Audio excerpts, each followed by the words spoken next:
notre vision pour l'avenir. Le bilan de ces 365 jours, aussi impressionnant soit-il, n'est que le début du chemin vers un Gabon véritablement prospère et durable. Le chef de l'État, avec le soutien indéfectible du CTRI, s'engage à poursuivre les réformes et à maintenir le cap vers un développement inclusif, équilibré et durable.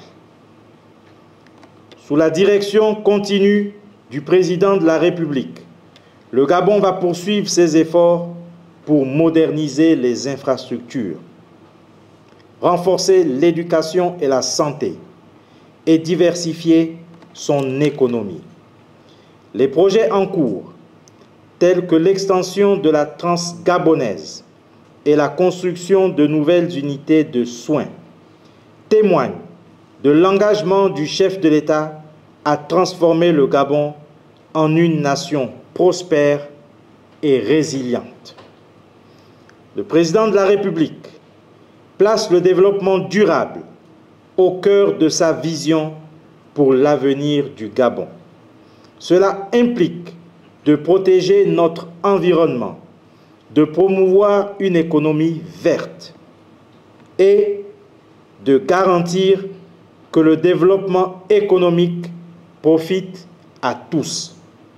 Le Gabon, sous sa direction, s'engage à adopter des technologies innovantes et à soutenir les initiatives locales qui favorisent un développement équilibré et respectueux de l'environnement.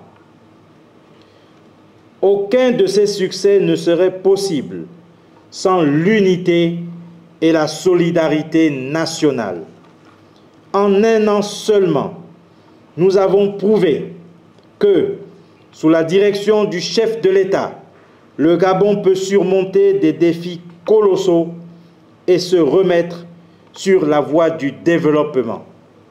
Cependant, pour que cette transformation se poursuive, il est crucial que tous les Gabonais se rallient autour de cette vision et soutiennent les efforts en cours. Chaque Gabonais a un rôle à jouer dans la poursuite de ces réformes, que ce soit par l'implication dans les initiatives locales, par le soutien aux réformes gouvernementales ou par la promotion de la solidarité. Chacun d'entre nous doit contribuer à construire le Gabon de demain. L'engagement de chacun est nécessaire pour que nous puissions léguer aux générations futures un pays plus fort, plus juste et plus prospère.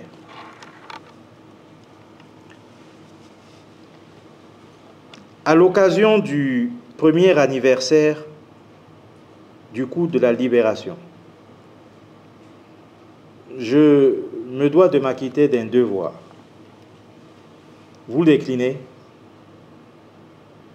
les 2 journées de travail du président de la République, le 29 et le 30, pour vous montrer, pour renforcer, pour expliquer davantage qu'il ne saurait faire de fausses promesses. En homme d'honneur, en homme de parole, il tient à la parole qu'il donne, qu'il fait aux Gabonais. La journée du 29, nous avons procédé à l'inauguration de 6 aéronefs du guichet Fly Gabon et du siège Fly Gabon. Ayons le courage de nous dire la vérité. Il y a 10 mois, lorsque le président de la République a fait la promesse à la population gabonaise qu'il allait ouvrir une nouvelle compagnie, très peu y croyaient. Ayons le courage de nous le dire. Mais aujourd'hui, c'est une réalité. Non pas en acquérant un aéronef, mais 3 du coup. Et d'autres arrivent. 3 pour le compte de Fly Gabon, 2 pour le compte de la flotte aérienne présidentielle et un aéronef de type hélicoptère Agusta pour l'armée. Ensuite, il a procédé à l'inauguration de la voie de contournement nord. Cette voie qui avait été lancée, dont les travaux piétinaient, et aujourd'hui, c'est une réalité. Je vous invite, si vous n'y avez pas encore fait un tour, à aller découvrir la merveille que c'est. Ensuite, le chef de l'État ne s'est pas arrêté là, il a procédé à l'inauguration des plateaux sportifs situés à l'ancien hôtel Dialogue. Puis, l'inauguration de la Galerie nationale d'art et du ministère de la Culture. Tout ça dans la journée du 29. Il ne s'est pas arrêté là. Le 30, à Igoumié, il a procédé à la distribution des titres de propriété. Rappelez-vous de ce communiqué qui faisait mention de ce que 500 parcelles allaient être données à des concitoyens. Il y a quelques mois seulement, et aujourd'hui, c'est une réalité. Le chef de l'État a remis aux 30 premiers bénéficiaires leur titre de propriété. L'inauguration de 2 bateaux, dont un ferry et un paquebot remorqueur. Les bateaux auxquels je faisais allusion tout à l'heure, 4 sont attendus, 3 de type ferry, 1 paquebot remorqueur. Nous en avons inauguré hier 2. 2 arriveront dans les jours à venir pour remplacer ce que nous avions avant, qui nous servait de liaison pour Libreville et Port-Gentil. On sait bien dans quel état étaient ces bateaux. Le CTRI ne s'inscrit pas dans cette logique et dans cette dynamique qui est contre-productive. Tout ce qui est fait en faveur et pour le plus grand bonheur des Gabonais.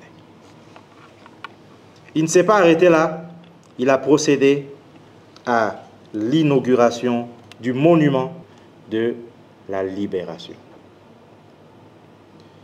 Ce monument où nous voyons 2 militaires qui encadrent un civil, qui ont les mains tournées vers le ciel en guise de victoire, et pour rappeler à toute la population gabonaise que Dieu constitue l'alpha et l'oméga. Je voudrais terminer ce point de presse en vous remerciant d'être venus, mais aussi en vous disant que les militaires ne font pas de démagogie. Il est certes vrai qu'avant le 30 août, vous n'avez pas souvent eu l'occasion de côtoyer les militaires et tout le monde avait une vision assez particulière des militaires. J'en veux pour preuve, les militaires étaient largement, et vous ne me démentirez pas, estampillés idiots. C'est des gens qui n'avaient rien dans la tête, qui ne pouvaient pas tenir un raisonnement cohérent et qui, certainement, ne savaient faire que mentir. Mais je pense qu'en un an, à travers l'action du président de la République, à travers l'action du CTRI, vous avez pu découvrir qui sont les militaires, qu'ils ne font pas de fausses promesses, qu'ils ne font pas de démagogie et qu'ils mettent un point d'honneur à tenir à la parole qu'ils donnent, surtout lorsque cette parole est donnée à la population gabonaise. Je vous remercie.